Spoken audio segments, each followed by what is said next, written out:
이제 마지막입니다. 마지막 단원인데 그 단원명은 순열과 조합이라고 써 있고, 그리고 그 단원의 목차 보면은 첫 번째가 경우의 수, 두 번째가 순열, 세 번째 조합 이렇게 나와 있어. 원래는 이 포함 관계가 조금 잘못됐거든. 이 경우의 수 안에 순열과 조합이 있는 거지, 순열 조합 안에 경우의 수가 있는 건 아니야. 경우의 수는 굉장히 포괄적인 의미를 가지고 있어. 그러니까 그 경우의 수의 의미는 우리가 쓸 수 있는 가지수들 있지, 그걸 세는 모든 걸 다 경우의 수라고 얘기를 하기 때문에 사실 순열과 조합 이외에도 많은 경우의 수의 그 표현 방법들이 있는데, 우리가 고등 과정에서 고1 과정에서는 아직은 순열과 조합까지만 배운다고 생각을 하면 돼. 그래서 큰 틀은 순열과 조합 안에 얘네가 있는 게 아니라 경우의 수 안에 순열과 조합이 있다, 일단 이렇게 받아들이자. 자, 일단 오늘은 그래서 순열과 조합이 도대체 뭐고, 그리고 어떻게 쓰는지, 경우의 수의 문제에 대한 접근은 어떻게 하는지를 얘기를 할 건데, 얘네들의 설명을 함에 있어서 그 알고 가야 되는 세 가지 기호가 있어요. 여기다가 작게 써놓을게. 느낌표, 그리고 P, 그리고 C, 이렇게 세 가지. 이 세 가지의 기호만 잘 다룰 수 있으면 경우의 수 문제는 그냥 뭐 다 풀 수 있다고 생각하면 돼. 그러니까 앞에서 우리 저번에 뭐 유리함수도 하고 무리함수도 했었잖아. 유리함수, 무리함수 하면서 유리함수 정리할 게 좀 많았지. 자, 이렇게 딱 내가 딱 얘기를 했으면 다시 멈춰놓고 또 한 번 생각. 유리함수에서 뭐 했었지? 뭘 하라고 했고, 뭐 그래프 그릴 때 뭐 하라고 했고, 뭘 찾아야 되고, 뭐의 대칭이고, 이게 이제 바로바로 나와야 돼. 그 다음에 엊그제 했었던 무리함수. 무리함수는 비교적 유리함수보다는 간단하기는 했어. 그 다음 오늘 할 경우의 수는 심지어 그냥 기호 3개만 쓸 수 있으면 문제를 다 풀 수 있다고 하니까, 여기 있는 거는 내용 자체는 굉장히 간단할 거야. 이 3개만 다룰 수 있으면 되니까. 그런데 3개만 가지고 이 단원 한 단원에 대한 문제를 다 출제를 하잖아. 말을 바꿔 얘기하면 용어에 대한 공부는 쉬운데 그걸 어떻게 써먹을지에 대한 이해는 조금 어려울 수 있다는 얘기야. 그래서 경우의 수는 실제로 문제가 말을 어떻게 하느냐에 따라서 많이 어려워져. 많이. 자, 일단 설명을 해보자. 경우의 수, 이거를 받아들이는 건 그렇게 어렵지 않지. 경우의 수라고 했으니까 그냥 그 경우가 발생하는 가지수, 사건이 일어나는 개수, 이 정도면 돼. 뭐 주사위, 뭐 그냥 주사위를 던졌을 때 나올 수 있는 경우의 수가 얼마냐 라고 물어보면 누구나 다 6이라고 얘기할 거야. 6가지라고 얘기할 거지. 그래서 왜 6가지냐? 뭐 가능한 게 1, 2, 3, 4, 5, 6, 6가지밖에 없으니까. 그러니까 셀 수 있잖아, 손가락으로. 그래서 경우의 수는 일단 첫 번째 의도, 처음 출발의 의도는 이 가지수를 세는 데 있어. 가지수를 세는 데. 그랬을 것 같지 않아? 뭐 주사위를 던져서 나오는 경우의 수를 세라거나, 아니면 뭐 동전을 던지거나 뭐 제비뽑기를 하는 거, 이런 정도의 경우의 수를 세라 그랬으면 사실 우리가 이렇게 디테일하게 공부를 할 이유가 별로 없을 것 같고, 이런 기호를 만들지도 않았겠지. 처음에는 가지수를 셈에 있어서 그냥 손가락 발가락으로 셌으면 됐단 말이야. 그런데 어느 순간부터는 내 손발이 부족해. 뭐 옆 사람의 손발을 다 끌고 와서 같이 하려고 해도 약간 경우의 수가 생각외로 많이 커지거나 조금 복잡하거나, 그런 경우에 대해서 효율적인 생각을 하려고 새로운 기호와 공식 같은 걸 만들어내는 거란 말이야.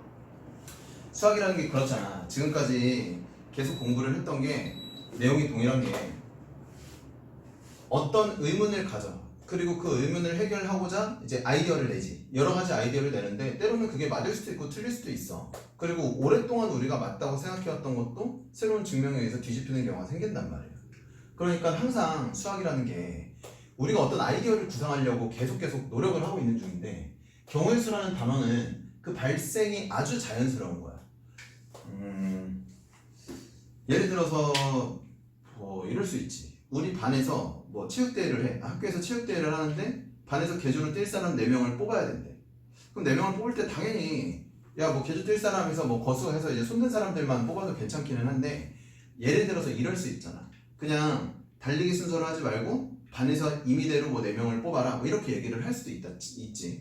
그러면 그런 경우에 그러게 여기서 그냥 4명을 뽑아야 되는데 그 4명을 뽑을 수 있는 경우의 수, 가지수가 몇 가지나 나올까? 뭐 이런 게 궁금한 거야. 또는 주사위를 하나 던지는 건 사실 경우의 수 문제 축에도 못 끼겠지. 뭐 6개 중에 하나가 생길 거니까. 그런데 약간의 제약을 걸어봐. 내가 주사위를 3개를 던진대. 주사위 3개를 던져서 나온 눈의 수의 합, 세 수를 던졌을 때 나온 걸 각각을 A, B, C라고 하자. 그 3번 던져서 나온 숫자를 각각 A랑 B랑 C라고 할 건데 얘네들을 합쳐서 10이 되는 경우는 몇 가지가 나올 거냐 이렇게 물어봤다 치자. 그러면 굉장히 복잡해질 거야. 왜냐면 얘가 6이 나오고 뭐 3 나오고 1 나왔을 수도 있지만 뭐 6, 2였을 수도 있고 얘가 5였을 수도 있고 4였을 수도 있고 얘가 6, 5, 4, 3, 2, 1일 수도 있고 뭐 얘가 그럴 수도 있고. 그러니까 기본적으로 셈을함에 있어서 기본적인 내용에 대한 큰 어려움이 없었는데 그 셈을 조금 더 확대 해석하면서 복잡한 경우가 생긴다고. 번거로운 경우가. 그래서 그런 경우들에 대한 문제를 해결을 하려고 어떤 규칙, 일정한 규칙들을 만들어내서 그 규칙을 토대로 조금 더 효율적이고 쉽게 계산을 했다 이런 거야. 그래서 경우의 수에서 이 파생되는 공식들이나 내용들은 죄다 세는 데에 있다고 생각하면 돼. 그래서 첫 번째는 이 경우의 수 문제를 푸는데 가장 첫 번째로 해야 될 거는 뭐냐면 잘 세자야. 잘 세자. 잘 세자. 이거야. 알아. 나도 이게 개소리인 건 아는데 진짜 잘 세야 돼. 진짜 잘 세야 돼. 그 진짜 잘 세야 된다는 게 뭐냐면 그 너네 하다 보면 있지. 빼먹고 놓치고 또는 뭐 세다 보면은 아까 셌던 건데 또 세고 뭐 이런단 말이야. 잘 세야 되는 게 첫 번째야. 자, 그러면 일단 정리 하나 해봐. 잘 세야 돼. 안 빼먹어야 되고 중복도 되면 안 되거든. 내가 한번 세웠던 거를 또 세면은 당연히 계산상의 오류가 생길 거 아니야. 잘 세려면 어떻게 하면 될까? 뭐 당연히 하나씩 쓴다고 얘기를 하겠지만 그걸 일일이 못 쓸 만큼 많아졌다 치자. 그럴 때 잘 세기 위한 첫 번째 방법, 뭐 첫 번째 방법이자 마지막까지의 동일한 방법을 쓰는 거기는 한데 잘 세는 거는 어떻게 하면 되냐면 분류를 많이 하면 돼. 분류를 많이 하면 돼. 3개를 던져서 합이 10이 되는 거 있잖아. 분류를 어떻게 할 거냐면 A가 6일 때, A가 5일 때, 4일 때, 3일 때, 2일 때, 1일 때 이렇게 분류를 하죠. 뭐 당연한 얘기라고 있어. 이런 생각 또 하겠지. 아니 당연히 분류해야 되는 거 아니야. 맞아, 맞는데 그 분류를 하고 있으면서 어떤 너네 나름의 규칙을 세운다고 생각하면 돼. 그러니까 나는 지금 어떤 규칙을 세웠냐면 그냥 6, 5, 4, 3, 2, 1이라는 크기 순서대로의 규칙을 세웠단 말이야. 그런데 그러니까 단순하게 야 3개로 해서 10을 만들어봐 라고 하잖아. 그러면 생각대로 지금 내가 쓴 대로 깔끔하게 쓰는 사람들이 많지 않아. 처음에는 뭐라고 쓰냐면 그냥 3개로 해서 10 뭐 3, 3, 4요 얘기한다고. 이렇게 얘기를 하잖아. 그럼 니네가 막 우리가 세는데 3을 먼저 얘기하고 막 2를 얘기하고 막 5를 얘기하고 이러다 보면은 분명히 빼먹거나 겹치는 게 생겨. 그러니까 되게 당연한 얘기인데 잘 세야 되는 것도 맞고 잘 세기 위해서 분류를 해야 되는 것도 맞아. 그런데 분류를 함에 있어서 꼭 필요한 게 뭐냐면 무조건 분류하는 기준이야. 기준. 이 기준을 어떻게 설정하느냐에 따라서 너네가 문제를 맞고 틀리고 할 거야. 지금은 뭐 약간 뻔한 얘기 하는 거라고 생각을 하고 별로 공감이 안 되겠지만 실제로 너네가 틀리는 문제들 있지. 경우의 수 문제가 다 끝난 다음에 틀리는 문제들 가지고 오면 나는 너네한테 할 말이 정해져 있어. 이거 어떻게 분류했어? 라고 물어볼 거야. 그럼 너네는 절대 분류를 안 해서 틀려. 이거 어떻게 분류했어? 저 그냥 샜는데요. 그냥 저 이거 뭐 공식 썼는데요. 거의 대부분의 학생들이 이렇게 얘기를 해. 그러니까 이 경우의 수를 세는데 첫 번째로 인지하고 있어야 되는 거 가장 중요한 거야. 잘 세야 돼. 잘 세는 거는 분류를 잘하는 데. 그 분류는 어떻게 해야 잘하는 거냐면 기준에 맞춰서 크기 순서대로 한다던가, 그치? 뭐 예를 들어 이름 순이든 크기 순이든 뭐 대소 관계든 적당히 너네가 그 문제들을 읽고서 그 문제에 부합하는 잘 정리된 기준을 만들어내자고. 그래서 그 기준을 토대로 나누어서 세면 안 빼먹을 수 있어. 그래서 책 첫 페이지에 이거 하나만 써둡시다.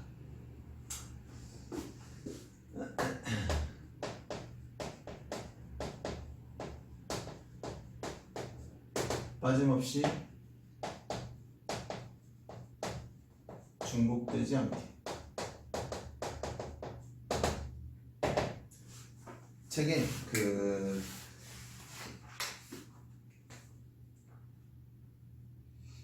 139쪽 139쪽 여기 있지? 순열과 조합 여기 나오는 데다가 빠짐없이 중복되지 않게 그거를 생각보다 크게 써. 생각보다 크게. 그래서 경우의 수 문제를 풀 때는 항상 안 빼먹고 안 겹치게 할 거다. 이거를 항상 가지고 있고 어떻게 안 빼먹고 어떻게 안 겹치냐? 분류를 기준에 맞춰서 잘 하자. 이게 항상 핵심이에요. 자, 내용 설명하겠습니다. 용어에 대한 설명을 할 거야. 팩토리얼하고 퍼뮤테이션, 컴비네이션 이렇게 결정이 되는데 자, 팩토리얼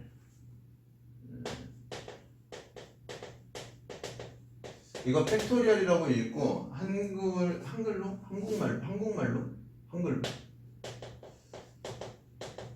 계승이야. 계승.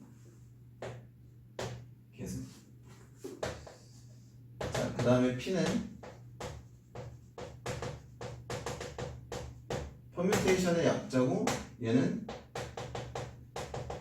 순열. C는 컴비네이션. 그 뭐야? 얘 조합인데. 뭐지? 피자 전단지 왔는데 피자 마른가 뭐 새로 생겼다 그래가지고 거기 지금 전화 이거 엄청 싸. 무슨 불고기 피자를 막 5,900원 막 이렇게 판대.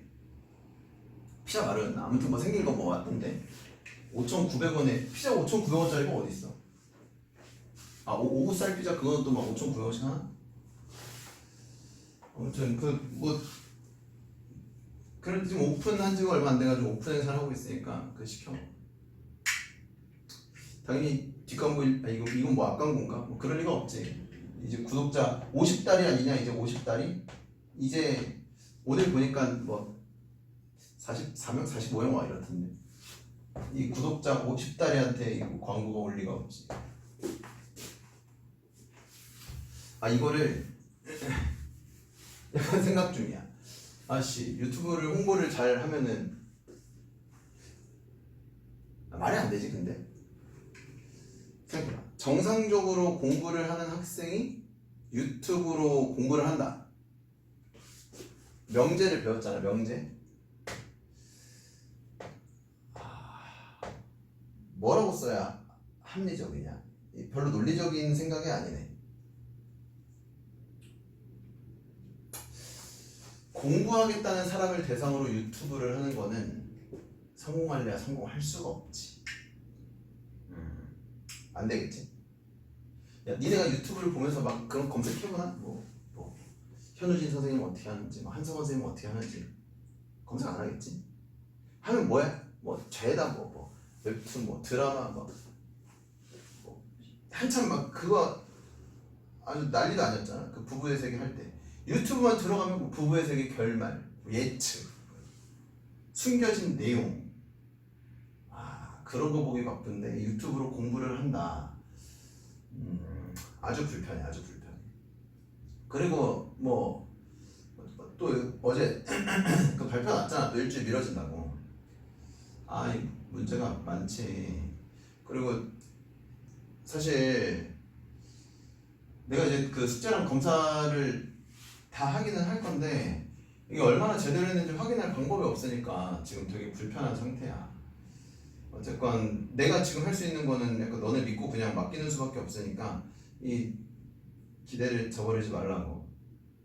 그리고 그 겜돌이가 아니라 겜순이지? 겜순이 둘 있지? 겜순이. 이것도 학교 안 가고 하루 종일 집에 있으면 내가 봤을 때 무조건 게임을 하고 있을 거야. 그 정모씨 딸 있잖아.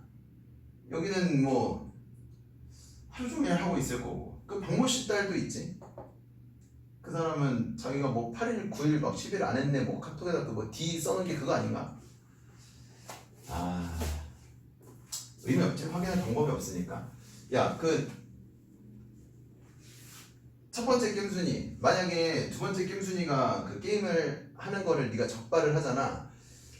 스킨 사줄게. 스킨. 너가 하는 게임에 스킨 이런 게 있나? 스킨을 사주던가 아니면은 게임의 현질을 이런 것도 괜히 또 말 잘못 나가면 또 이상한 선생 되는 거지. 뉴스에 나오고. 야, 씨, 학원 선생님 유튜브 강의하는데 뭐 애들 뭐 게임 뭐 스킨 사주네, 뭐 현질 도와주네, 뭐 이런 거 TV에 나오는데 뉴스에. 넘어갑시다. 적당한 선물은 해줄게. 만약에 이 박모씨 딸이 게임을 하는 거를 적발을 한다. 그러면은 박모씨 딸을 제외하고 우리끼리 치킨 파티를 한다던가 뭔가 그런 거 하나를 하겠습니다. 무조건 적발을 해가지고 나한테 알려줘. 아무튼 봅시다. 자, 이 팩토리얼은 계승이라고 하고 이 P는 순열, 퍼뮤테이션은 순열이라고 하고 컴비네이션은 조합이라고 그래. 아, 이 컴비네이션 때문에 P 얘기하다가 자꾸 딴 데 해가지고. 그래도 유튜브에 장점이 하나가 있어. 이렇게 하니까 혼자 있잖아. 너네가 없거든. 학원을 혼자 와서 혼자 하는 거거든. 이렇게 하니까 약간 이 잡소리를 안 하게 돼. 너네가 원래 뭘 물어보거나 하면은 딴 얘기를 이렇게 종종 했잖아. 딴 얘기를 하거나 뭐 이런저런 뭐 대학 얘기건 뭐 공부에 도움이 되는 얘기건 뭐 그게 아닌 게 더 많았지만, 근데 이게 혼자 하니까 잡소리를 안 할 수 있어서 약간 좋아. 그래서 뭔가 좀 딱 알차게 되는 것 같지. 자, 계승. 일단 이 승이라는 표현 어디서 많이 썼다 그랬냐면 우리가 그 지수 연산할 때 2의 3승, 2의 5승 뭐 이런 거 했었지. 그리고 사실 승이라는 거는 그냥 1분말을 따온 거야. 우리는 일반적으로 거듭 제곱이라고 하는 게 맞긴 맞아. 2의 세제곱 뭐 이런 식으로. 아무튼 계승의 의도가 뭐냐면 계단처럼 곱한다는 거야. 그래서 이 팩토리얼의 쓰임은 어떤 수를 계단처럼 지속적으로 곱해 갈 거다 뭐 이런 거거든. 그래서 예를 들어서 뭐 4팩이다. 그럼 이걸 어떻게 받아들이냐면 4층부터 하나씩 한 칸씩 내려오면서 곱한다고 생각하면 돼. 처음에 4층, 그 다음에 3층, 2층, 1층 여기까지. 그래서 팩토리얼은 계단처럼 내려오면서 곱하는 건데 어디까지 내려올 거냐면 그 해당 숫자부터 1층까지 내려오면서 순차적으로 다 곱한다고 생각하면 돼.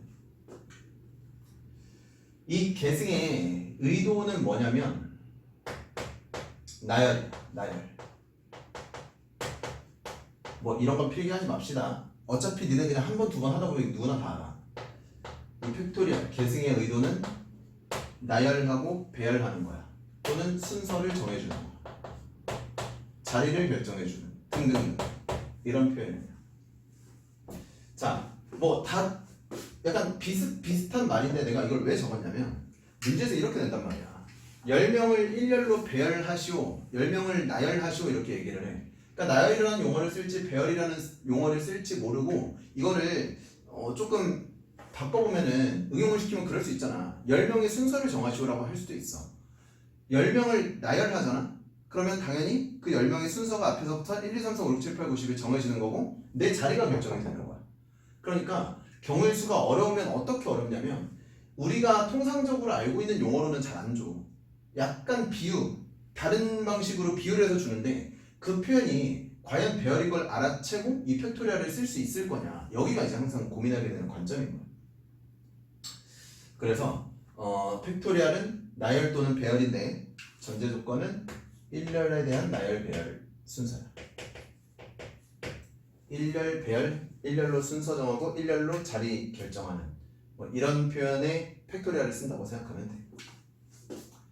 자, 두 번째, 이 퍼뮤테이션은 순열이라고 하는 건데 이게 약간 느낌이 좀 비슷해. 그러니까 순서대로 배열한다 뭐 이런 건데 여기에 이제 한 가지 더 추가가 되는 게 있어. 팩토리얼하고 내용은 비슷한데 얘는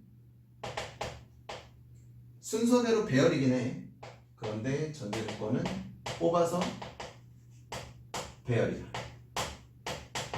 뽑아서 배열. 아직 이거 쓰면 안 돼. 뽑아서 배열. 자, 응용. 뽑아서 나열하고 뽑아서 순서 정하고 뽑아서 자리를 결정하는 건데 뽑는다는 말을 또 바꿔봐. 선택하거나 뭐 고르거나 뭐 이럴 수 있지, 그지? 그래서 뭐 선택해서 배열한다, 뭐 골라서 순서를 결정한다, 뭐 얼마든지 응용이 다 가능해. 그래서 이 퍼뮤테이션은 이렇게 결정이 되고 칸이 약간 부족한데 밑에다가 한 번만 다시 쓸게.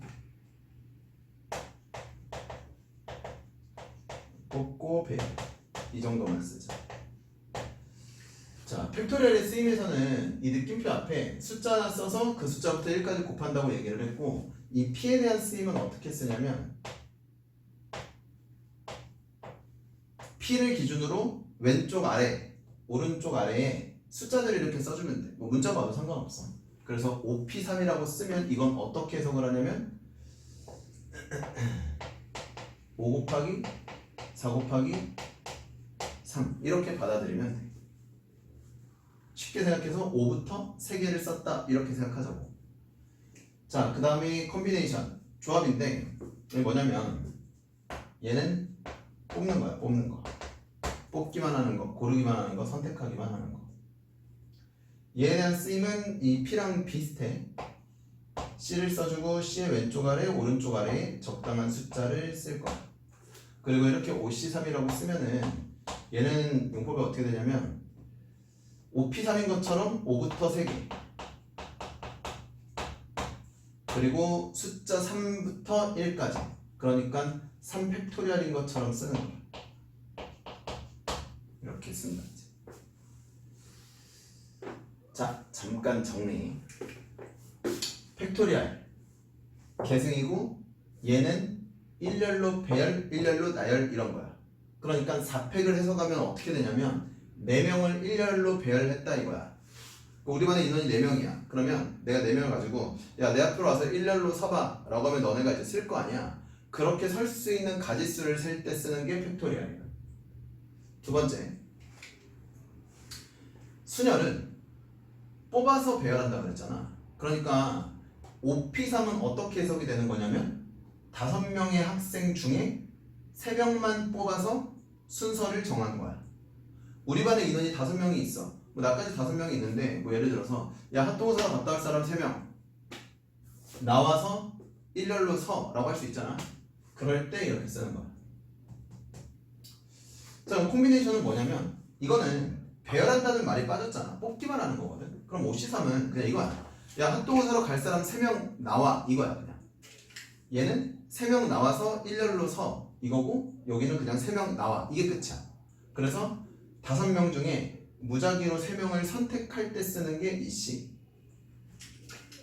자, 그럼 관계가 보이지? 이 P가 뽑고 배열하는 거니까 C를 한 다음에 팩토리얼을 하면 P가 되겠다. 이 정도의 관계는 보이는 거예요. P는 C를 하고 팩토리얼을 해서 만들 수 있다. 이 정도의 생각만 하자. 자, 용어에 대한 일단 그 세 가지 정리를 했는데 뭐 딱히 뭐 외우거나 뭐 할 것도 없지. 이런 거 지금 막 외우려고 안 해도 돼. 그냥 문제 몇 개 풀다 보면은 아, 얘는 어떻게 하고 얘는 어떻게 하는 건지 그냥 보여. 안 어렵다고. 뭐 10팩이라고 하면 19, 87, 65, 43, 1을 쓰면 돼.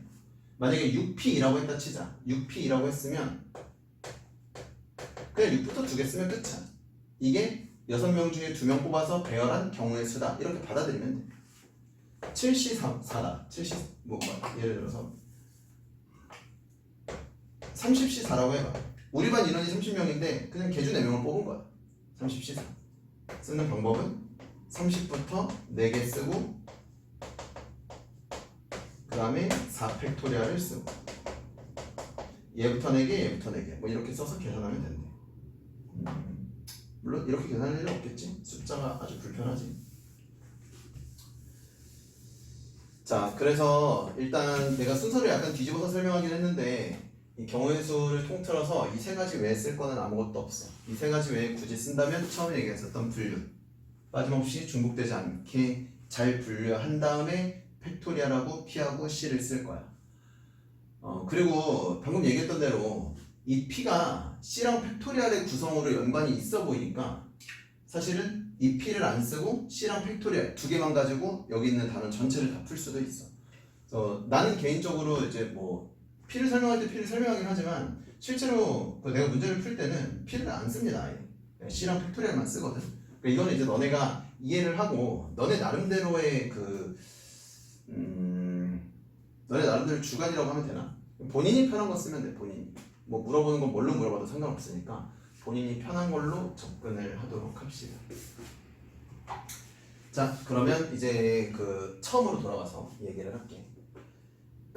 지금은 순열조합 그리고 팩토리얼까지 써야 되는 기호에 대한 설명을 먼저 했고 이제 경우의 수 첫 단원에 대한 얘기를 할 건데 경우의 수 첫 단원에서는 우리한테 뭘 얘기하냐면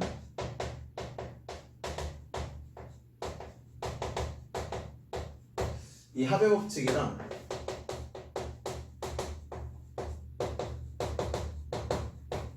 곱의 법칙에 대한 얘기를 해. 그리고 언제 합할지 언제 곱할지 그 법칙을 설명하는 건데 이걸 했잖아. 그리고 나서 얘를 할 줄 알면 이제 이 단원의 내용은 다 끝이야. 다. 자, 합의 법칙하고 곱의 법칙 이것도 간단하게 설명할 수 있어. 가장 기본적인 문제. 중학교 때 이제 경우에서 안 배운다 그랬나? 중학교 때 도대체 뭘 가르치는지 잘 모르겠어요. 자, A에서 A 지점에서 B 지점까지 갈 건데 C 지점을 잠깐 거쳤다 간다고 생각해봐. A에서 C를 거쳐서 B로 갈 거야. 몇 가지야? 보면 당연히 6가지라고 얘기를 하겠지. 뭘 했냐면 A에서 C로 가는 게 2개, C에서 B로 가는 게 3개. 그러니까 얘네들을 곱해서 6개. 이거잖아. 우리가 이미 합의 법칙과 곱의 법칙을 다 알고 있어. 너네는 지금 이 문제 하나를 풀면서 합의 법칙도 쓰고 곱의 법칙도 쓴 거야. 곱의 법칙이야 뭐 곱하기가 있으니까 썼다 치자. 합의 법칙은 어디에 있을까? 합의 법칙은 여기에 있어. 자, A에서 C로 가는데 노란색 길이 있고 파란색 길이 있지. 그러니까 이 2라는 값이 왜 나왔냐면 내가 A에서 C로 가는데 노란색 길로 갈 수 있는 한 가지의 방법이 있어. 또는 파란색 길로 갈 수 있는 한 가지의 방법이 있거든. 내가 노란색을 선택했으면 파란색으로 못 가고 파란색을 선택했으면 노란색으로 못 가니까 내가 선택할 수 있는 건 둘 중에 하나였다 이 얘기지. 그래서 발생하는 가짓수가 1 더하기 1이라서 2가지다 이거야. 자, 다음 C에서 B로 가는데 노란색 길이 있고 파란색 길이 있고 빨간색 길이 있잖아. 그러니까 이 3이라는 값은 어떻게 나왔냐면 노란색으로 갈지 또는 빨간색으로 갈지 또는 파란색으로 갈지를 결정한 다음에 그 다음 이 시행 자체가 내가 C라는 지점을 거쳐서 B로 가야 된다는 걸 알고 있으니까 이 사건이 일어난 후에 얘가 일어나는 거잖아. 그래서 그 사이의 연산을 곱으로 결정을 했다 이거거든. 약간 풀어내긴 했는데 이게 2 곱하기 3이라서 6인 걸 모르는 사람이 아무도 없을 거 아니야. 자, 합의 법칙하고 곱의 법칙 정리 어떻게 하냐면 합의 법칙은 동시에 못 일어날 때 따로 일어날 때 따로 발생할 때 따로 발생. 약간 혼자 있으니까 미쳐가는 것 같아. 아씨 개드립 칠 뻔했어 지금 따로 쓰면서 배고파가지고. 생각하지 마. 아주 못된 생각을 했어 내가. 미안. 곱의 법칙. 곱의 법칙은 뭐냐면 A에서 B까지 가는데 A에서 C까지 가는 경로가 연속적으로 못 일어나잖아. 동시에 발생할 수 없어서 내가 따로따로 선택을 해야 됐으니까 더했거든. 그래서 이렇게 썼잖아. 근데 여기는 곱했단 말이야. A에서 C로 간 거랑 C에서 B로 가는 거는 곱했어. 왜 곱했냐면 아니 여기서 얘를 거쳤다가 가니까.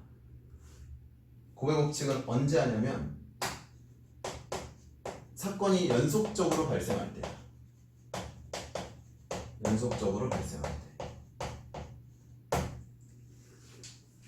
이미 알고 있고 아주 명확하게 이해를 하고 있단 말이야. 이 그림 정도에 대한 이해는 너네가 그냥 이것만 딱 봐도 그냥 이해를 명확하게 하고는 있는데 이게 생각으로 문제에서 볼 때 구분을 잘 못해. 그러니까 앞으로 내가 이 말을 표현하는 데 있지. 나열이건 배열이건 뭐 뽑아서 나열이건 그냥 뽑는 거건 뭐 선택하는 거건 간에 그 말을 내가 받아들이면서 그 사건이 따로 일어난다. 서로 영향을 미칠 수 없고 따로 발생하는 경우에는 다 더한다고 생각하면 돼.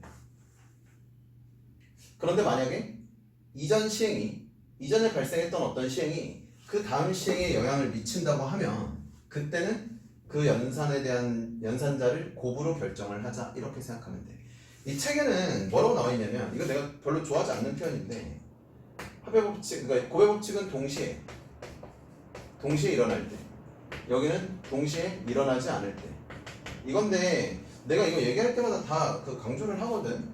이 동시에가 그 같은 시간에잖아. 이게 아니야. 이게 아니야. 그래서 나는 이 표현을 좀 이렇게 연속이라는 말로 좀 바꿨으면 좋겠어. 연속적으로 또는 뭐 영향을 받아서 약간 이런 표현으로 바꿨으면 좋겠어. 이게 아니 그런 사람이 있어. 너는 당연히 아니겠지. 아니 A에서 C를 가고 C에서 B까지 가는 거 동시에 안 일어나는데요. 여기 왔다 여기 가는데요. 맞잖아. 맞아. 아니 뭐 여기서 여기 간 다음에 가는데 어떻게 시간상 동일해. 시간상 동일하다는 의미의 동시에가 아니야 애초에. 그러니까 이제 책에서 교재에서 얘기하는 동시에라는 거는 그냥 모르겠어. 근데 야 동시에가 생각해봐. 동시에가 그냥 같은 시간이 아니야? 이거 말고 다른 뜻이 있나? 기다려봐. 찾아볼게.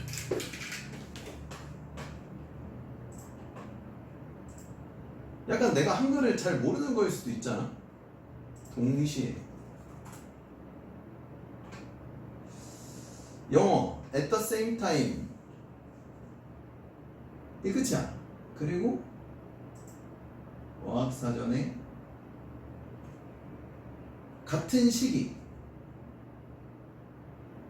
같은 시기에.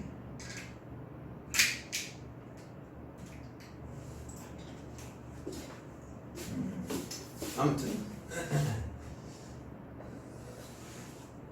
약간 이게 또 다른 의미가 있는지 난 잘 모르겠어. 같은 시기에 다른 시기 아닌가? 다른 시기. 옷을 입어. 상의 입고 하의 입고 양말 신고 신발 신어. 동시에 내가 상하이 신발 양말을 다 할 수 있나? 안 되잖아. 약간 그래서 나는 모르겠어. 몰라. 뭐 아무튼 내가 무슨 말 하고 싶은지 알 거야. 너는 다 알 건데 이 동시에 일어날 때, 동시에 일어나지 않을 때로 뭐 곱하고 합을 이제 구분을 짓겠다라고 했는데 이게 아니거든. 근데 또 영어로 해석한 거는 또 이거라고 나와 있네. 실제로 네이버에. 일단 연속적으로 발생을 하거나 아니면 그 앞전 시행에 영향을 받으면 이 정도로 생각해. 연속적으로 발생이나 영향을 받으면, 영향을 미치면, 내가 미칠 것 같아. 영향을 미치거나 영향을 받거나 뭐 아무튼 이런 경우에 곱을 한다 이거야. 자 생각해봐. 지금 여기 있는 거 뽑는 건 C지, 배열하는 거 팩토리얼이지. 그럼 이 P는 뽑아서 배열한다고 했거든. 이거 곱할까 더할까? 뽑고 배열. 뽑은 다음에 배열이라는 시행을 할 수 있는 거잖아. 안 뽑으면 못 하잖아. 그러니까 이 영향을 받아서 그 다음 시행을 하는 거지. 그래서 이 P는 C 곱하기 팩토리얼이다 이렇게 쓸 수 있어. 그지? 그러니까 이제 왜 P가 이렇고 C가 이런지는 잘 모르겠어. 그런데 일단 잠깐 합하고 곱만 다뤄놨다면 P는 뽑고 배열하는 거래. 근데 배열이 팩토리얼이고 뽑는 게 C라는 걸 아니까 이 P에 대한 쓰임은 C 곱하기 팩토리얼로 쓸 수 있다 이런 거야. 그럼 OP3을 바꿔봐. 어떻게 쓸 수 있냐? OP3 5명 중에 3명을 뽑아서 배열이잖아. 내가 아직 이 기호들을 잘 다루진 못하지만 그냥 이해는 할 수 있다고. 5명 중에 3명을 뽑아서 배열하자. 여기 5팩이올까 3팩이올까? 당연히 3팩이지. 3팩. 왜냐면 5명 중에 3명을 뽑았잖아. 3명을 뽑았는데 어떻게 5명을 배열해? 5C3 곱하기 3팩 이렇게 쓰면 된다 이거지. 그래서 나는 P를 쓰지 않겠습니다. 선전포고야. 선전포고. 나는 앞으로 P를 쓰지 않겠습니다. 자, 여기까지가 이 경우에서 한다는 내용이 다 끝난 거야. 다 끝난 건데 이제 문제를 못 풀어. 이것만 가지고 문제를 못 풀어. 왜 못 푸냐? 말에 대한 해석을 아직 잘 못해. 근데 말에 대한 해석엔 뭐만 필요하냐? 언제 더하는지, 언제 곱하는지, 배열할 건지, 뽑을 건지 이 4가지만 가지고 여기 있는 문제를 다 풀 수 있는데 조금씩 제약을 걸어. 예를 들어서 무슨 얘기냐면 그런 거야. 그 뭐야? 원으로 안 쳐. 반에 10명 있는데 원으로 안 치는데. 그럼 이건 일렬로 앉는 게 아니잖아. 그지? 원으로 앉는 거랑 일렬로 앉는 거랑 같다고 생각하니? 당연히 다르겠지? 자, 그 다음에 뭐 일렬 배열을 해. 팩토리얼을 쓰면 될 것 같은데 너랑 나는 무조건 같이 앉아야 된대. 그냥 배열하면 되는데 갑자기 우리 둘을 묶어. 싫지? 생각만큼 이렇게 나랑 있는 거 별로 안 좋아하잖아. 그래서 묶어서 배열할 수도 있는데 한번 이렇게 묶어서 배열했더니 너무 싫은 거야. 나도 너네가 싫어. 그럼 그럴 수 있잖아. 이제 우리가 막 사이가 안 좋아져가지고 야 너네 무조건 떨어져서 앉아 뭐 이럴 수도 있잖아. 그지? 어차피 쓰는 거는 얘랑 얘가 끝이고 플러스를 쓸지 프로덕트를 쓸지 결정을 하면 되는데 몇 가지 제약을 건다고. 그래서 뭐 같이 앉아라, 떨어져 앉아라, 또는 뭐 굳이 A, B라고 지목을 해서 야 A, B 너네 둘만 같이 묶어, 또는 야 C, D 너네 무조건 떨어져 뭐 이럴 수 있어. 그런 와중에 뭐 원으로 앉으라고 할 수도 있고 야 테이블에 적당히 알아서 잘 둘러서 앉아봐 뭐 이럴 수도 있어. 그러니까 쓰겠다는 거는 여기 있는 4가지의 내용이 끝이기는 해. 앞으로 내가 너네한테 보여줄 거는 더하기랑 곱하기랑 팩토리얼이랑 C 이거밖에 없어. 난 이걸로 다 풀 거야 문제를. 그렇기는 한데 도대체 언제 더하고 곱할지도 애매한 상황이 오고 무작정 팩토리얼만, 무작정 C만 쓰지 않는 상황도 올 거야. 그래서 식에서는 이제 여러 가지 제한 조건을 좀 걸어주고 제약을 걸어줄 거니까 그거를 말로 어떻게 해석하는지 그 연습을 하는 게 조금 많이 필요하기는 해. 자, 그래서 일단 개념 설명은 여기까지 하고 그리고 이제 문제 풀이로 넘어가도록 하겠습니다. 문제 앞에 하나, 둘, 셋, 넷, 다섯, 6개 써놨거든. 경우의 수에 대한 거, 그리고 순열에 대한 거, 조합에 대한 거 이렇게야. 그 중간에 아까 했었던 계승 잠깐 들어가기는 해. 자, 1-2번. 그 뭐로 나와 있냐면 숫자가 1부터 100까지 주어져 있는데 3의 배수 또는 5의 배수를 다 세고래. 1부터 100까지 3의 배수 몇 개 들어있니? 3 곱하기 33 하면 되니까 33개 들어있지. 자, 또는이라고 했잖아. 아까 우리 경로 생각하면 돼. 위의 길로 가던가 또는 아래 길로니까 이거 지금 따로따로 세는 얘기야. 그러면 3의 배수가 33개고 5 곱하기 20 하면 100이 나오니까 5의 배수는 20개가 있을 거야. 그럼 얘네 따로따로 발생한 거니까 분명히 더하면 답이 되기는 하겠지만 틀리지. 왜 틀릴까? 왜 틀리냐면 3의 배수를 세는 과정 속에 5의 배수가 들어있는 게 몇 개 있었을 거거든. 3과 5의 공배수인 15의 배수가 여기에도 들어있고 여기에도 들어있잖아. 그러니까 경우의 수 문제 푸는데 가장 중요하게 생각해야 되는 거 빠짐없이 중복되지 않게. 나는 일단 안 빼먹었어. 3의 배수니까 안 뺐고 5의 배수도 다 빼먹은 게 없어서 빠짐은 없는데 이제 중복되는 게 있었다 이거지. 그래서 중복되는 걸 빼야 되고 중복되는 건 15의 배수인 6개. 그래서 이렇게 빼서 결정해 주면 돼. 자, 그 다음에 4번. 아, 이거 뭐 전제 조건이 아마 서로 다른 4가지 색깔이라고 있을 거야. 자, 전제 조건은 서로 다른 4가지 색이야, 4가지. 자, 서로 다른 4가지 색으로 이 ABCD 4개의 영역을 칠하는데 일단 모두 다른 색으로 하래. 어떻게 될까? 얘들아 지금 이거 설명 듣지 말고 너네 이거 한 번씩 풀어봐. 여기는 경우의 수, 순열, 조합이거든? 번호가 같은데. 자, 색깔이 서로 다른 게 4개가 있는데 너네가 여기에 있는 4칸에다가 A, B, C, D라는 영역에 다 칠을 할 거야. 색칠을 할 거야. 그럼 뭐 해보지 뭐. A에 칠할 수 있는 거 몇 가지야? 넷 중에 하나 나오겠네. A를 칠했어. 그리고 A 칠한 거에 영향을 받아서 그 다음 걸 칠할 거지. 왜냐면 다른 걸 한다 그랬으니까 내가 넷 중 하나로 일단 여기 칠했으면 여기 칠한 색은 못 칠하잖아 더 이상. 그러니까 영향을 받은 거지 지금. 그러면 여기를 칠했고 그 다음에 B를 칠할 거면 남은 거 셋 중 하나, 둘 중 하나, 하나 중에 하나. 이거를 4팩이라고 쓰겠다고 이렇게. 자, 근데 두 번째는 영역이 구분은 돼야 되는데 이번엔 모두 다른 색의 조건은 아니고 중복해도 된대. 중복해도 된다고 했으니까 뭔 얘기냐면 색깔을 모두 다 쓰지 않아도 된다는 얘기야. 자, 누구를 결정할까? A, B, C, D 중에 생각해야 되는 거는 빠짐없이 중복되지 않게야. 빠짐없이 중복되지 않게 하려고 내가 기준을 잘 세우라고 했잖아. 지금 무슨 기준을 세워야 되냐면 안 빼먹고 안 겹치게 하는 기준을 세워야 되는데 그 기준은 반드시 A 또는 C 둘 중에 하나로 결정이 됐어야 돼. 자, 왜 그렇게 결정이 되냐면 만약에 내가 B를 기준으로 해봐. 그럼 지금 B는 A랑 C한테만 영향을 주지 D한테는 영향을 주는 상황이 아니잖아. 그러니까 B를 결정을 해도 뒤에 뭐가 들어올지를 몰라. A, C에 뭐가 오느냐에 따라서 바뀔 거니까 B나 D를 할 필요는 없고 A나 C를 결정하면 돼. 왜냐면 내가 A에다가 노란색을 이렇게 칠해봐. 그러면 영역이 구분돼야 되잖아. 노란색은 더 이상 칠할 수 있는 방법이 없잖아. 그치? 왜냐면 여기 노란색 칠하면 영역 구분이 안 되니까. 그래서 지금 나는 무슨 분류를 한 거냐면 이 A, B, C, D 4개의 문자 중에 누가 가장 많은 영향을 끼칠까를 생각한 거야. 그래서 그 영향 끼치는 걸 생각해봤더니 A랑 C의 영향이 가장 크니까 A 또는 C를 기준으로 잡고 문제를 푼다. 그래서 A를 결정한 게 지금 4가지.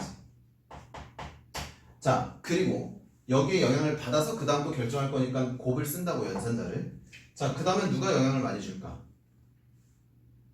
보이지? 그 다음은 C겠지. 내가 C의 색깔을 결정하면 이제 B랑 D도 다 구분이 되는 거잖아. 그래서 처음에 넷 중에 하나 썼고 얘랑 안 겹치게 셋 중에 하나를 썼어. 그 다음은 B랑 D에는 파란색이 들어가든 흰색이 들어가든 이제 상관이 없네. 왜냐면 영역은 이미 구분되어 있잖아. 그러면 B에 들어갈 것도 얘네 둘 중에 하나, D에 들어갈 것도 둘 중에 하나 아무거나 들어가도 문제가 없다. 이런 거야. 분류를 하자는 게 이런 얘기야. 그래서 그 기준 설정은 너네 나름대로 하는 거야. 물론 이거 기준을 B로 잡든 D로 잡든 해서 마찬가지로 풀 수는 있어. 풀 수는 있지만 어떤 게 더 효율적인지 이제 이런 공부를 해야 되는 거야. 자, 그 다음에 1-1번인데 뭐 NP가 56이 되는 거 이거 그냥 용법에 대한 설명을 하려고 문제 넣는 건데 아까 5C3이면 뭐라고 했냐면 P는 그냥 5부터 3개 쓰자였거든. 그러니까 NP이면 지금 어떻게 가냐면 그냥 N부터 하나씩 줄이면서 2개 쓰면 끝. 이렇게. 그래서 N 곱하기 N-1이 56이 되는 N값을 찾자 이거야 그냥. 자, 이거는 이제 너네가 그 풀이를 보면은 풀이에서는 아마 이렇게 해놓고 인수분해를 했을 건데 이 절대 인수분해 하지 않습니다. 경우수에서는 너네가 인수분해를 할 일이 아예 없어. 아예. 왜 없냐면 아까 팩토리얼에 쓰임, C에 쓰임, P에 쓰임 다 뭐였냐면 뭔가 숫자들을 연속적으로 곱하잖아. 그러니까 이게 5 빼기면 5, 4, 3, 1이니까 연속된 숫자들을 곱해. P도 연속된 숫자들을 곱하고 C도 연속된 숫자를 곱하고 연속된 수로 나눴잖아.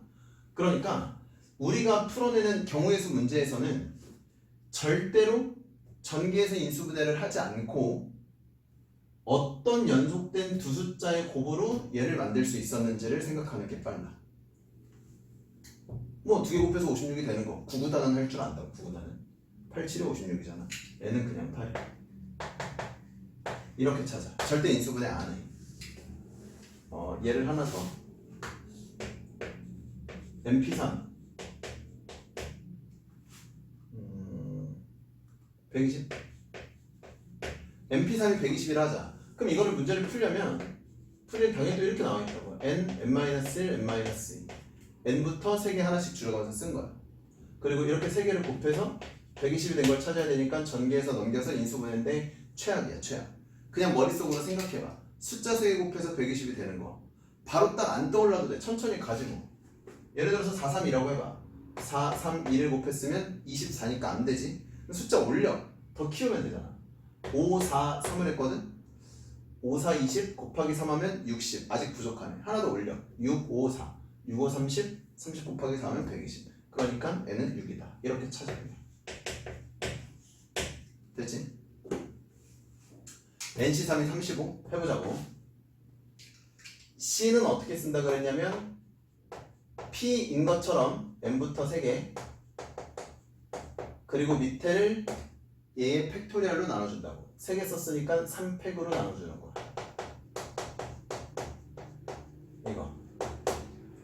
자, 계산 어떻게 해? 6분의 얼마가 35인지를 찾는 게 아니라 어떤 연속된 세 숫자를 곱해서 210이 나왔는지를 확인하자. n은 7. 765 곱하면 210이 되거든. 의도 알겠지 먼저? P랑 C에 대한 기본 연산은 이렇게 합니다. 이렇게. 자, 그 다음에 약간의 응용 문제고 이 뒤에 지금 그 문제들이 되게 많은데 내가 일부러 설명을 안 했어. 그 아까 얘기했지만 말로 파생되는 것들이 제약을 거는 문제들이 되게 많을 거라고 했는데 여기 뒤에 있는 거 내가 설명 안 한 거 무조건 답풀이 가리고 너네 나름대로의 고민을 충분히 해봐. 지금 시간 많잖아. 경우의 수 문제는 니네가 시작부터 답을 봐버리기 시작하면 진짜 의미가 없어. 시간이 많이 걸려도 되니까 그리고 틀려도 되니까 그런 거 겁내지 말고 여기에서 하는 것들 그러니까 기본은 내가 알려줄게. 아 대충 이런 느낌으로 하는 거구나에 대한 그런 뭐 감각 접근 방향 정도는 제시를 해줄 테니까 그거의 단서를 얻어서 아 그러게 이렇게 생각을 해야 되겠네. 아니면은 아 그럼 이건 어떻게 해야 되지? 아까 얘는 이랬는데 얘는 좀 다른 것 같은데 그럼 이렇게 한번 해볼까? 이런 시행착오를 겪어야 돼. 제발 부탁인데 이거 막 그냥 잠깐 고민하고 안 된다고 막 그냥 답지 보고 아 그러네 끄덕끄덕 이렇게 넘어가지 말라고. 알겠지?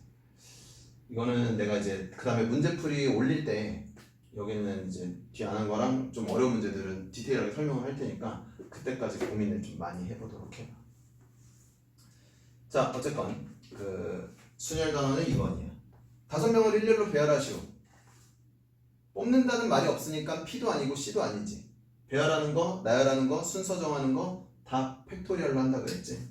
얘는 5팩이야 5팩. 5명을 일렬로 배열하자. 5, 4, 3, 2, 1을 곱하면 되거든. 5부터 1까지의 곱은 120. 자, 그 다음 5명 중에 3명을 뽑아서 일렬로 배열. 이게 뭐냐면 뽑아서 배열하는 순열이야. 자, 그럼 얘는 분명히 5P3이라고 쓸 수 있어. 5명 중에 3명을 뽑아서 배열을 했으니까. 자, 이거와 완벽한 동치 누구냐? 5명 중에 3명을 먼저 뽑자. 아까 연습했던 대로 5명 중에 3명을 뽑자. 그리고 영향을 받아서 배열할 거니까 곱연산자를 쓰고 이제 배열에 대한 생각을 하자. 5P3을 쓰든 5C3 곱하기 3팩을 쓰든 답은 동일하게 나올 거야. 5명 중에 회장 1명, 부회장 1명을 뽑으래. 자, 여기는 이제 이해가 어렵지 않아. 이거 할 때 다시 한번 또 멈춰놓고 생각. 풀어보고 보는 거야. 풀어봤지? 자, 5명 중에 회장 1명, 부회장 1명을 뽑으래. 어떻게 해야 될까? 너네 지금 반에 너네 모임이 5명이 있어. 거기서 회장 1명, 부회장 1명, 회장, 부회장 선출을 해. 그럼 일단 뭐가 필요해? 뭐 니네 학기 딱 시작하고서 이제 뭐 2학기 뭐 회장, 부회장 뽑는데 뭐 해야 돼 처음에? 회장, 부회장 할 사람 2명이 일단 있어야 되지. 5명 중에 일단 2명을 뽑아야 돼. 왜냐면 2명을 뽑아야 회장이 될지 부회장이 될지 일단 후보를 뽑아야 될 거 아니야. 그래서 2명이 나왔어. 그러면 뭐 너랑 내가 나왔잖아. 그럼 내가 회장하고 너가 부회장 할지 너가 회장하고 내가 부회장 할지 우리의 순서를 정해야 되잖아. 그러니까 5명 중에 2명을 뽑아서 그 2명에 대한 배열을 한다. 이게 순열 단원에 있는 거야. 왜냐면 이 표현이나 동일하다는 걸 알고 있어야 되니까. 아 그러네. 5명 중에 회장 1명, 부회장 1명을 뽑으래. 말을 바꾸면 5명 중에 2명 뽑아서 순서를 정하시오. 이름을 결정하시오. 뭐 자리를 결정하시오. 이런 얘기야. 그러니까 뽑아서 배열하는 거니까 P를 씁니다. 자, 그 다음에 조합 단원. 남자 7명, 여자 5명이 있는데 대표 6명을 뽑으시오. 첫 번째, 12명 중에 6명의 대표를 뽑긴 뽑는데 남자는 4명, 여자는 2명을 결정을 하래. 뭐 남자가 7명이 있었으니까 남자 4명 결정하자. 여자는 5명 중에 2명을 뽑자. 됐지? 그러면 남자 4명 뽑고 여자 2명을 뽑는 거니까 6명을 뽑았을 때는 어떤 남자가 나왔느냐에 따라서 어떤 여자가 나왔느냐에 따라서 구성이 계속 바뀔 거잖아. 그러니까 얘네들은 서로 간에 영향을 주는 상태지 얘 따로 얘 따로가 아니잖아. 다시 시행 자체는 따로 하는 게 맞지. 그러니까 남자 4명 뽑고 여자 2명을 뽑는 게 시행 자체는 따라하는 게 맞는데 얘네는 지금 6명을 구성해놨을 때 여기 있는 4명하고 여기 있는 2명은 서로 영향을 줄 거 아니야. 그러니까 만약에 뭐 여자가 A, B, C, D가 있는데 A, B를 뽑았을 때랑 C, D를 뽑았을 때의 조합이 당연히 바뀌잖아. 얘네 사람이 바뀌면 그 대표 6명의 조합이 바뀌는 거야. 그러니까 이런 것도 얘 더하기 얘가 맞긴 맞는데 얘가 합이니까 여기를 합하겠다가 아니야. 인원수를 합하겠다는 거지. 합하고 나서는 상호 간에 영향을 주는 상태니까 이때 연산자도 역시나 곱이야. 영향을 미치는 상태입니다. 그 다음 2번째. 여기에서 어떤 특정 2명은 포함해서 뽑으래. 이 비리를 저지르고 만 거야. 대표 6명을 뽑아야 되는데 일단 어떤 2명은 뽑혀야 된대. 그럼 걔네들을 뽑아놓고 생각하자. 우리가 팀원이 12명이 있는데 대표를 뽑는데 막 너랑 내가 잘해. 그래서 얘는 일단 무조건 뽑아놓고 남은 사람들 중에서 대표 2명을 더 뽑자 이런 얘기야. 그러면은 애초에 우리가 6명의 자리를 결정해야 되는데 너랑 내가 뽑혔으니까 4명만 더 뽑으면 되지. 근데 사람은 몇 명이 남아있어? 여기에서 어떤 2명이 특정 인원이 뽑혔으니까 걔네들 제끼고 나면 10명이 남아있는 거지. 그 10명이 남아있는 상태에서 4명만 더 뽑으면 된다 이 얘기야. 자, 그 다음에 여자가 1명 이상 뽑혀야 된대. 이거 내가 여자가 1명 이상이라고 했는데 교재는 이게 적어도 1명 이상이라고 나와 있거든. 아씨 이거 얘기하면 안 되는데 이거 여기 풀 때 이제 나옵니다. 그 고민해야 되는 용어 중에 하나야. 적어도라는 표현이 나오는 거. 자, 여자가 1명 이상 뽑혀야 된대. 그러면 원래는 어떻게 분류를 하는지 봐봐. 대표 6명을 뽑아야 되는데 여자가 1명 이상이야. 그러면 내가 안 틀리게 분류할 수 있어. 여자가 1명일 때 남자 5명, 여자 2명일 때 남자 4명. 가능하겠지? 이 뻘짓이 가능해 보이지? 여자가 5명까지 있으니까 1명부터 5명까지 뽑는 동안에 남자 수를 만들어주면 되잖아. 그럼 예를 들어서 이거는 쓸게. 잠깐 쓰자. 남자 5 그리고 여자 1 뭐 이렇게 써서 이걸 다 더하면 되겠지 당연히. 가능하긴 한데 여자가 1명 이상인 거 1명, 2명, 3명, 4명, 5명인 걸 다 했거든?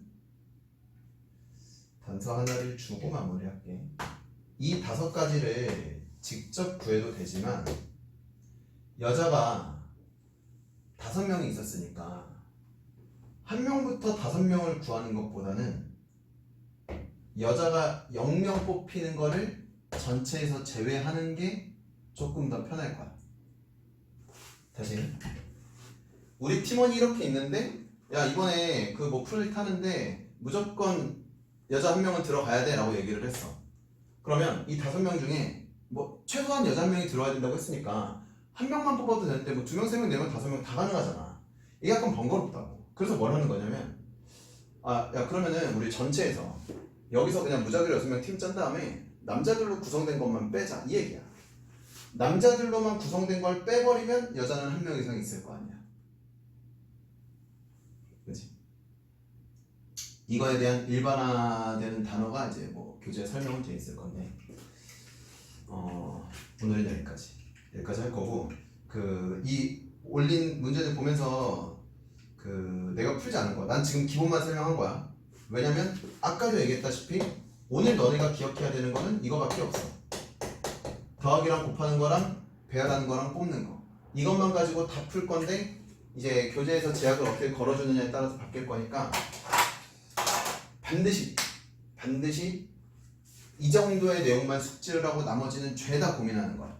시간이 생각보다는 오래 걸리기는 할 텐데 그렇게 조금 이 시행착오를 겪어봐. 힘들어 봐야 돼 여기는. 그리고 그거를 잘 극복을 해야 되잖아. 뒤에 있는 거는 따로 설명할 게 없어. 어쨌건 오늘 여기까지 하겠습니다.